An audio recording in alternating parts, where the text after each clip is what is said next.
Hello દોસ્તો, આપ સર્વેનું સ્વાગત છે આપણી ચેનલ હેલ્પ મીન ગુજરાતીમાં। આજના વિડીયોમાં વાત કરીશું કે જ્યારે તમે આધાર કાર્ડ કઢાવવા જાઓ છો ત્યારે તમારે સરનામા માટે એક ડોક્યુમેન્ટ, એક પુરાવો રજૂ કરવાનો હોય છે। એ પુરાવો કયો રજૂ કરવો એ ઘણા બધા પ્રશ્નો હોય છે। અમુક ડોક્યુમેન્ટ હોય છે, કેટલા ડોક્યુમેન્ટ હોતા નથી, તો કયું ડોક્યુમેન્ટ તમારે માન્ય રહેશે એની માટે આપણે આ વિડીયો બનાવેલો છે। તો જેટલો પણ અહીંયા મેં લિસ્ટ આપેલું છે ડોક્યુમેન્ટનું, એમાંથી કોઈ પણ એક ડોક્યુમેન્ટ તમારે રજૂ કરવાનું રહેશે। આ જેટલા પણ ડોક્યુમેન્ટ છે એ બધા સરકાર માન્ય ડોક્યુમેન્ટ રજૂ કરેલા છે।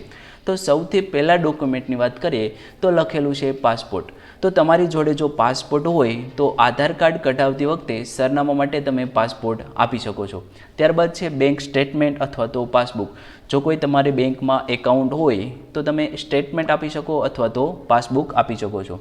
ત્યારબાદ છે પોસ્ટ ઓફિસ ખાતા સ્ટેટમેન્ટ અથવા પાસબુક। તો પોસ્ટ ઓફિસ બેંકમાં તમારું એકાઉન્ટ હોય તો ત્યાંનું તમે સ્ટેટમેન્ટ આપી શકો અથવા તો પાસબુક આપી શકો, એ પણ માન્ય છે। ત્યારબાદનું ડોક્યુમેન્ટ જોઈએ તો છે રેશન કાર્ડ।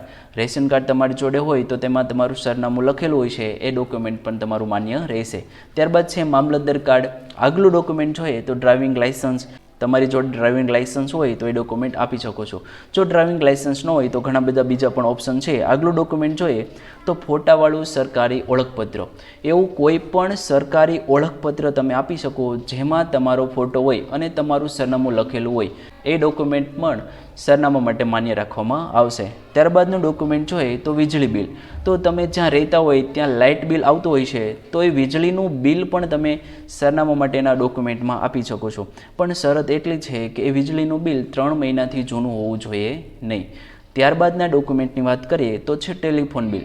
જો તમારું લેન્ડલાઇન ટેલિફોન તમારા ઘરે હોય તેમાં પણ બિલ આવતું હોય છે તો એનું બિલ પણ તમે એક પુરાવા તરીકે આપી શકો છો, પણ શરત એમાં પણ એટલી છે કે 3 મહિનાથી જૂનું બિલ હોવું જોઈએ નહીં। ત્યારબાદના ડોક્યુમેન્ટની વાત કરીએ તો મિલકત વેરાની રસીદ। તમારી જોડે જે પણ મિલકત હોય છે એનો સરકારને જે વેરો આપવાનો હોય છે એ વેરાની રસીદ પણ તમે ડોક્યુમેન્ટ તરીકે આપી શકો છો। એમાં પણ શરત છે કે એ રસીદ છે એ 3 મહિનાથી જૂની હોવી જોઈએ નહીં। ત્યારબાદના ડોક્યુમેન્ટની વાત કરીએ તો લખેલું છે ક્રેડિટ કાર્ડનું સ્ટેટમેન્ટ। તમારે જો ક્રેડિટ કાર્ડ તમે કઢાવેલું હોય તો એનું સ્ટેટમેન્ટ પણ તમે આ સરનામા માટે આપી શકો છો।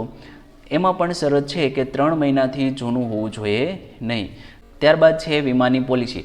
જો તમે કોઈ વીમો કરાવેલો હોય તો વીમાની પોલિસી પણ સરનામા માટેના ડોક્યુમેન્ટમાં તમે આપી શકો છો। ત્યારબાદ છે બેંકના લેટરહેડ કે રજિસ્ટર્ડ કંપનીના લેટરહેડ પર લખાયેલો ફોટાવાળો તથા યોગ્ય અધિકારીની સહીવાળો પત્ર, આવકવેરાના અકારણીનો હુકમ। આમાંથી કોઈ પણ એક ડોક્યુમેન્ટ તમે આપી શકો છો કે બેંકના લેટરહેડ કે રજિસ્ટર્ડ કંપનીના લેટરહેડ પર લખાવેલો ફોટાવાળો યોગ્ય અધિકારીની સહીવાળો પત્ર। તો આવો કોઈ પત્ર હોય જેમાં તમારું સરનામું લખેલું હોય તો એ પણ તમે ડોક્યુમેન્ટ આપી શકો છો। ત્યારબાદ જોઈએ તો વાહન નોંધણી પ્રમાણપત્ર। તો તમે જ્યારે કોઈ 2 વ્હીલ 4 વ્હીલ લીધું હોય તો એનું વાહન નોંધણી પ્રમાણપત્ર હોય છે, એમાં તમારું સરનામું લખેલું હોય છે, એ પણ તમે ડોક્યુમેન્ટ આપી શકો છો। ત્યારબાદ છે રજિસ્ટર કરવામાં આવેલા વેચાણ કે લીઝ કે ભાડાનો કરાર।